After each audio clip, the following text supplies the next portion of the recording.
सलाम दोस्तों, मेरा नाम है डॉक्टर मुकद्दर का सिकंदर। Welcome to my channel.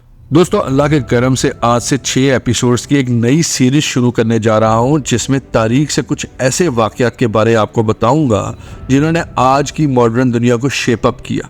500 साल पहले से 1950 की दहाई तक दुनिया कुछ बड़ी मजहबी और सियासी तब्दीलियों से गुजरी है।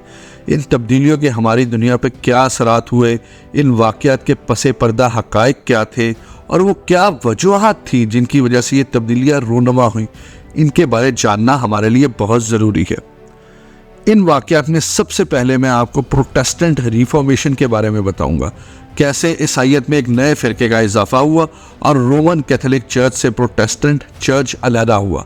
रोमन कैथोलिक और प्रोटेस्टेंट ईसाईयत के दो बड़े फ़िरके हैं। आप यही भी समझ सकते हैं कि ईसाईयत की शिया और सुन्नी है, लेकिन इनके मामलात और पसे पर्दा हक़ाइक़ मुख्तलिफ हैं। तो दोस्तों, वीडियो को एंड तक लाजमी देखिएगा और इस सीरीज़ में एक टाइमलाइन के हिसाब से मैं चलूँगा, जिनमें इन बारे वाक़यात को एक तसलसल के साथ डिस्कस करूँगा। तो चलिए शुरू करते हैं, लेकिन उससे पहले डियर एंड डियर इस चैनल को सब्सक्राइब कर लें, मेहरबानी जनाब। सबसे पहले ये जानते हैं कि ये प्रोटेस्टेंट रिफॉर्मेशन थी क्या और इसे रिफॉर्मेशन क्यों कहते हैं। आपने वो कहावत तो लाजमी सुनी होगी कि एब्सोल्यूट पावर करप्ट्स एब्सोल्यूटली। तो 16वीं सदी में रोमन कैथोलिक चर्च का भी यही हाल था। रोमन कैथोलिक चर्च इतना ताकतवर था कि किसी यूरोपीय मुल्क में कोई कानून चर्च की मर्जी के खिलाफ नहीं बनता था। यहाँ तक कि चर्च लोगों की निजी जिंदगी में भी मुदाखलत करता था। रोमन कैथोलिक चर्च ने ऐसे ऐसे सिस्टम बनाए हुए थे कि आप कोई भी जुर्म करके, इवन कत्ल करके माफ़ी खरीद सकते थे। जी हाँ, आप रोमन कैथोलिक चर्च को एक सर्टेन अमाउंट पे करके अपने लिए हर गुनाह की माफ़ी को खरीद सकते थे। इसे लेटर ऑफ इंडल्जेंस कहा जाता था, जो कि पोप अप्रूव करता था। रोमन कैथोलिक चर्च पूरे यूरोप की 1/3 ज़मीन का मालिक था। दरअसल ये चर्च की मुदाखलत 11वीं और 12वीं सदी की सलीबी जंगों से ही शुरू हो गई थी, जब फ्रांस के एक पोप ने जेरूशलम को हासिल करने के लिए मुसलमानों के साथ सलीबी जंगों का आगाज़ कर दिया था और सारी यूरोपीय बादशाहत उसके पीछे लग के मुसलमानों के साथ जंग में मसरूफ़ हो गई थी। उसके बाद 16वीं सदी के आगाज़ तक रोमन कैथोलिक चर्च पूरी ईसाई दुनिया में एक ताकत का मंबा रहा। लेकिन फिर 1517 में मार्टिन लूथर, एक जर्मन मॉन्क, रोम के दौरे पे गया तो वो रोम में सोसाइटी की ज़बो-हाली देख के हैरान रह गया कि हमारे सबसे ख़ास और मुक़द्दस मुकाम का ये हाल है कि प्रोस्टिट्यूशन आम है, होमोसेक्सुअलिटी चर्च में पाई जाती है, चर्च पैसे लेके किसी को भी माफ़ कर देता है, पोप करप्ट है, क्लर्जी करप्ट है, लोग जानवरों की तरह ज़िंदगी गुजारने पे मजबूर हैं। मजहबी किताबों और ईसाईयत की तालीमात पे सिर्फ पोप, क्लर्जी और चर्च कब्जा करके बैठा हुआ था। किसी आम ईसाई क्रिश्चियन के पास बाइबल रखना अलाउड नहीं था। टोटल लैक ऑफ स्पिरिचुअलिटी, वो भी रोम जैसे शहर में जिसे ईसाईयत की एक मुकद्दस जगह का दर्जा हासिल था। और तो और चर्च प्रिंटिंग प्रेस जैसी इजादात के भी खिलाफ था। हालांकि हम समझते रहे कि सिर्फ मुस्लिम खिलाफ थे, लेकिन सबसे ज़्यादा मुखालफत द रोमन कैथोलिक चर्च की तरफ से थी।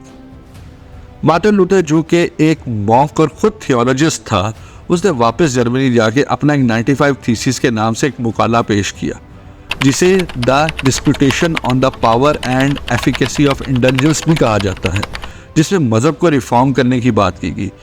यहाँ से दोस्तों प्रोटेस्टेंट रिफॉर्मेशन की बुनियाद रखी गई। जर्मनी के साथ साथ उस वक्त यूरोप में स्विट्ज़रलैंड और इंग्लैंड में भी इसी टाइप की मूवमेंट्स चल रही थी। मार्टिन लूथर के अलावा स्विट्ज़रलैंड में हार्डेक स्विंगली और इंग्लैंड में ईस्टर्न ऑर्थोडॉक्स चर्च अपने तय ईसाई मज़हब की रिवाइवल पे काम कर रहे थे। मार्टिन लूथर ने शोराए फाक 95 थीसिस में कुछ पुरानी रवायात को चैलेंज किया और कुछ नए नज़रियात को पेश किया, जिसमें सबसे अहम था इंसान अपने अमाल का खुद जिम्मेदार है और इसका फैसला खुदा करेगा, ना कि आप कोई गुनाह करके पोप और चर्च से लेटर ऑफ इंडल्जेंस मतलब माफ़ीनामा खरीदते फिरे।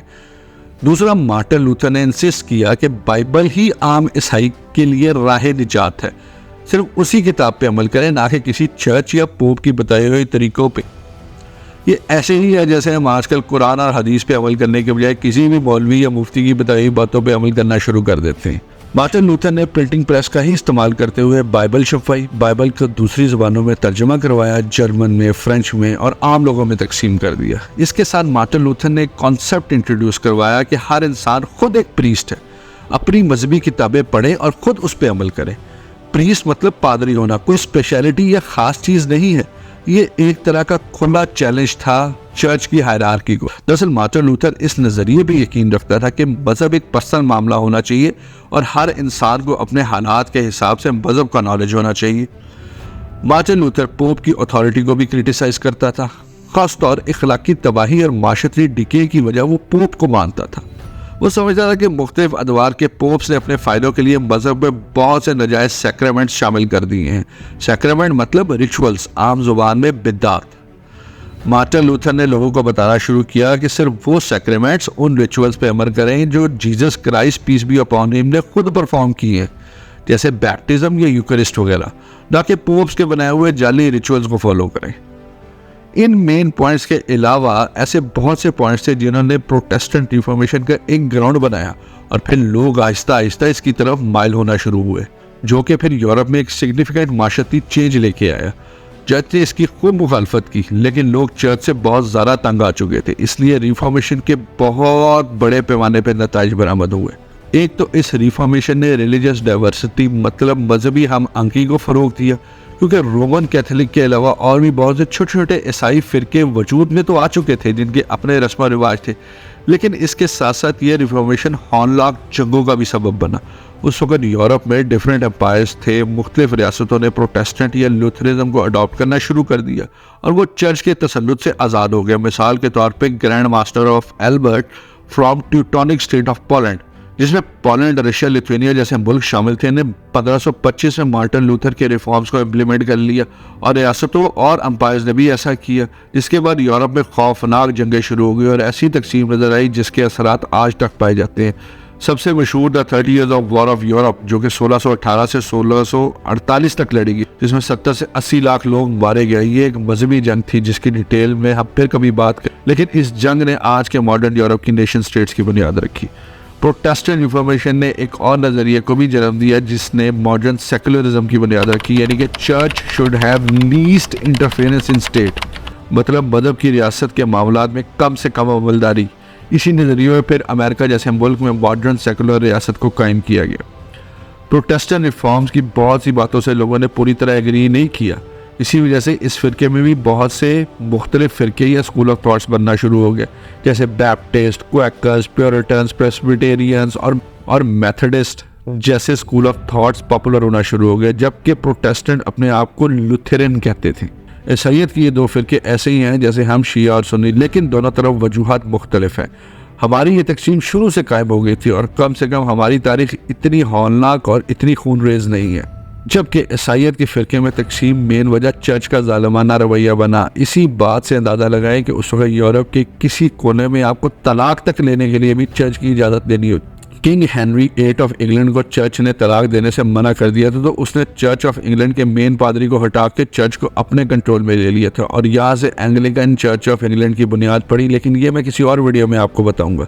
अभी के लिए इतना ही दोस्तों। प्रोटेस्टेंट रिफॉर्मेशन एक रेवोल्यूशन थी जिसने ईसाईयत में एक मॉडरेट तबके को फ़रोग दिया है। इस रेवोल्यूशन की सीरीज़ के पार्ट 2 और 3 में अमेरिकन और फ्रेंच रेवोल्यूशन के बारे में आपको बताऊंगा, जिसकी बुनियाद में प्रोटेस्टेंट रिफॉर्मेशन का भी हाथ था। उम्मीद है आपको हमारी ये वीडियो पसंद आई होगी। वीडियो को लाइक करें, चैनल को सब्सक्राइब करें और प्लीज़ कमेंट में फीडबैक ज़रूर दें। अल्लाह हाफ़िज़।